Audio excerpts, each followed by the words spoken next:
Let's see the third question. A 100 kg block is started with a speed of 2 meter per second on a long rough belt kept fixed in a horizontal position. The coefficient of kinetic friction between the block and the belt is this much. Calculate the change in the internal energy of the block belt system as the block comes to stop on the belt. B. Consider the situation of a frame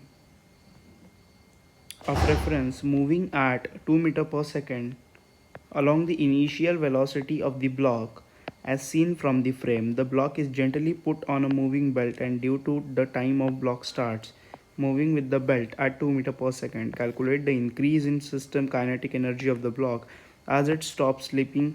find ठीक है, हम पहले सबसे पहले देख लेते हैं, एक एक पार्ट करेंगे तो हमें अच्छे से समझ में भी आएगा. ए पार्ट में क्या बोल रहा है, calculate the change in the internal energy. Change in internal, सबसे पहले स्पीड, इनिशियल स्पीड कितना दिया हुआ है हमें, 2 मीटर पर सेकेंड. ठीक है, फाइनल दिया गया है हमें 0 के बराबर. अब क्या बोल रहा है, इंटरनल एनर्जी. सो के आई इज इक्वल्स टू क्या हो जाएगा, simply half M V square. ठीक है, सो हाफ इंटू मास दिया हुआ है हमें कितना, 100 किलोग्राम्स, इंटू वी स्क्वायर कितना दिया हुआ है, स्पीड दी हुई है हमें 2 मीटर पर सेकेंड, उसका क्या ले लेंगे, स्क्वायर ले लेंगे. ये कैंसिल हो जाएगा, ये सिंपली हो जाएगा 200 जूल्स. ये हमारा, यहाँ से हमने एक काइनेटिक एनर्जी निकाल ली है.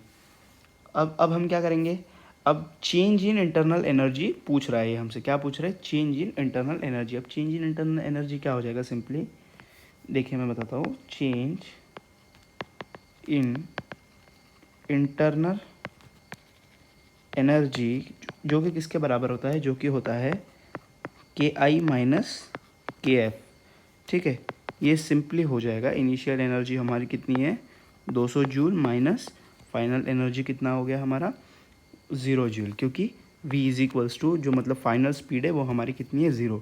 ये सिंपली हमारा internal energy, change in internal energy आ जाएगा किसके बराबर, 200 जूल्स के बराबर. ठीक है, चलिए अब बी वाला देखते हैं. बी में हमसे क्या बोल रहा है, consider the situation from the frame of reference moving. ठीक है, आप ये पढ़ लीजिएगा. सो u इज इक्वल्स टू, यहाँ पे हमको क्या करने के लिए बोल रहा है, 0 करने के लिए बोल रहा है. v इज इक्वल्स टू बोल रहा है 2 मीटर पर सेकेंड कर लीजिए. ठीक है, सो सेम फिर यहाँ से हमें क्या, के इनिशियल एनर्जी मिल जाएगी कितना, 0, और के फाइनल हमें कितना मिल जाएगा, के फाइनल हमें मिल जाएगा 200 जूल के बराबर. ठीक है, सो डेल्टा के ई इज इक्वल्स टू क्या हो जाएगा, सिंपली 200 माइनस में 0, सो ये हो जाएगा सिंपली 200 जूल. ये स्टेप आपको समझ में आ गई होंगी, ये हमने पुराने वाली ही चीज़ फिर से रिपीट की है. ठीक है, अब सी वाला ऑप्शन देखते हैं. तो सी में अभी क्या बोल रहा है कि, सी में हमसे बोल रहा है कि find the work done in this frame by the external force holding the belt. ठीक है, so work done by external agent plus work done by belt is equals to K final minus K initial. Simply so W external plus work done by belt कितना हो जाएगा, -200 is equals to 200 minus में कितना, 0.